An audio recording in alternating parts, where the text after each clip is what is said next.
Okay, well, anytime they cut to the backup quarterback, who is Daniel Jones, it's not a good thing. What the hell happened with Sam Darnold here, who had a great season and an awful final 2 weeks of the season, especially in this playoff game where this was just a mess by the Vikings. It was not all Darnold's fault. We will talk about the mistakes other players made and how, putting it all on him would just be unfair.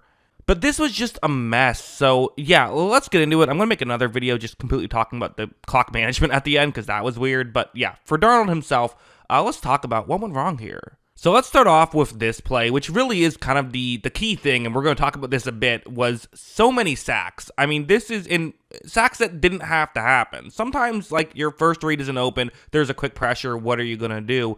That wasn't all that was happening. Like, for example, this play, it's a screen pass for Justin Jefferson.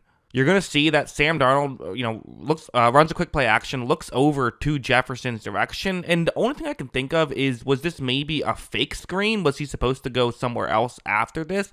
Because if it's a screen pass, the way it looks to be, it's like there's no reason why you shouldn't throw the ball here. Instead, he decides to look somewhere else and then takes a sack. That was on 1st down and 10. You're in position to potentially score a touchdown right here inside the 25. Instead, you get sacked, and now you have to just play for the field goal. Sacks are just complete drive killers. You can overcome them, but it basically means you have to be perfect to overcome them. So you have to cut these down, and there were just way too many. Of course, this interception here was not ideal. I mean, that's the other thing, is you can't turn the ball over. It's going to be a one-on-one matchup with Jordan Addison, and this is one of those things, too, where like sometimes your receivers don't win on the outside. I mean, that's part of it. Was you saw the Rams being willing to play man coverage, which is something you maybe didn't think they would do heading into this game.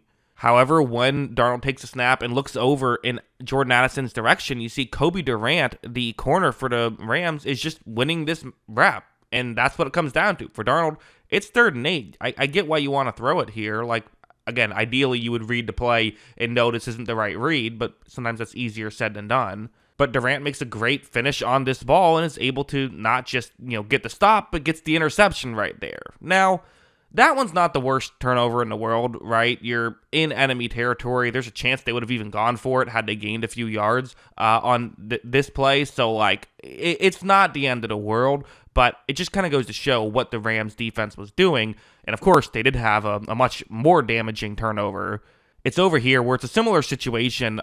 It's going to be a 3rd down and 7 right here. And this just what the Rams were kind of doing is they get up and they're trying to rush the passer. 3rd and 7, obvious passing situation. They pass rush so well, and they're being clever with how they're doing this. You look at everyone in that section could be rushing the passer. So for the offensive line, you got to be aware of what's going on. Those 3 players are almost certainly going to rush the passer, right? They're defensive linemen at the line. You expect them to rush the passer, sure.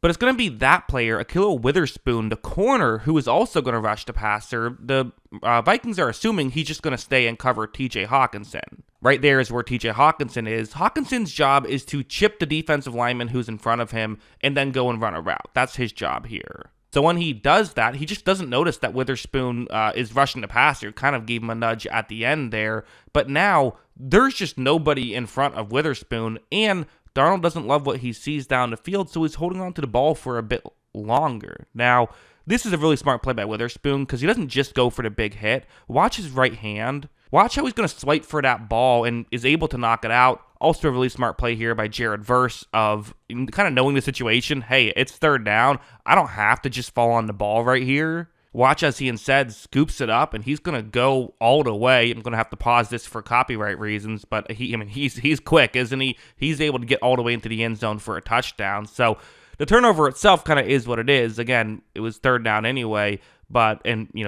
obviously field position still matters, but it is what it is. But you can't give up the touchdown the other way. That's just a brutal play. And to make matters worse, again, this was a 7-point game with 4 minutes left in the second quarter. Now going over here, it's a 14-point game with 1.5 minutes left, and 4th and 2. They decide to go for it. And again, you go for it because you think you can make it, right? You want to be able to put points on the board. This is probably what they would have done if this was a tie game in this situation, I would assume. The Rams are going to run a stunt on the inside. You see this is well executed by them, not well blocked by the Vikings at all, and now you have Kobe Durant right towards Sam Darnold. Also, Justin Jefferson tripped on this play. So first read falls down, and now there's an immediate pressure. So, like, listen, it's easy to crush Sam Darnold for some of these plays. I get it. Like, he does need to play better. But also, like, guys need to get open more. You got to block better. Like, this is not all on Darnold by any means. Darnold does what he can, but ends up getting sacked, and that hurts you as well because field position still does matter, right? Losing those 12 yards still hurt as the Rams were able to score a touchdown, and had the Vikings just not gotten in their own way, you're probably looking at a 10-3 game at the half. Instead, it's 24-3. Just kind of a mess there, really. Now, you definitely saw moments where, like, honestly, I could show a lot more of these types of plays at this point in the game. Like, there was plays that happened prior to this where they were moving the ball effectively. Like, I don't think that they were stuck in the mud really at any point in this game. It's just they kept beating themselves. When they didn't, they were able to have success. Like, this is TJ Hawkinson running a quick route over the middle, one-on-one matchup. You're going to see that he runs this route really effectively. He's open right here. I mean, this is, definitely good stuff by him. Darnold actually doesn't even make a great throw. He throws it behind Hawkinson, but Hawkinson adjusts, continues running, and still gets into the end zone for a touchdown. This gives you a chance, right? With 20 minutes left now, they didn't get the 2-point conversion, but down 18. Okay, you have a shot there, right? Although I thought this sequence was tough. Like, even when they were moving the ball, like, there were missed throws, and Kevin O'Connell was kind of visibly getting frustrated at points in this game, like this one. So it's a 3rd down and 10. You're going to see Sam Darnold takes a snap, and, like, to say this is a horrible throw would be unfair, but that's an opportunity that you had, and he throws an uncompetitive ball. Would have taken a great throw to be a completion, probably, but you would have loved to at least given your receiver a chance there, and they just weren't able to do that. So that was a tough situation for sure. Also, this next one where what's going to happen is, you see again, Darnold just misses that one. It would have taken a good throw for sure. But, in these moments, they needed a good throw. They needed a good throw here, and he wasn't able to do it. So this was on a 2nd down and 8. The very next play, this one, it's a 3rd down and 8. And this is, again, the issue that is, has kind of plagued Darnold this whole game is taking sacks. 3rd down and 8. Darnold takes a snap, and you see that it's a 4-man rush. The offensive line holds really well, despite the fact that at this point both of their backup tackles are in. The left tackle has been gone for most of the season. They just lost their right tackle a couple plays earlier, but hey, offensive line held. So Naylor down the field is about to get open right here as of right this moment.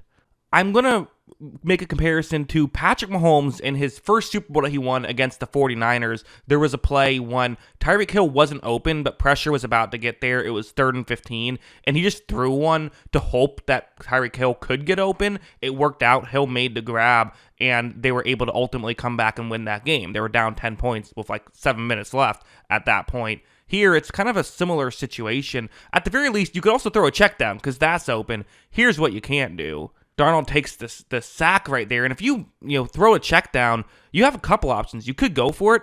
You could also kick a field goal. That is an option on the table because you're down 18. That would make you down 15. It's a 2-score game. It's just a bad decision by Darnold. So yeah, those are kind of my thoughts. What do you think about this performance? Am I being too hard on the Vikings here, or no, do they deserve to be criticized for this? Let me know in the comments below. Always love hearing from you, and of course, as always, thanks for watching.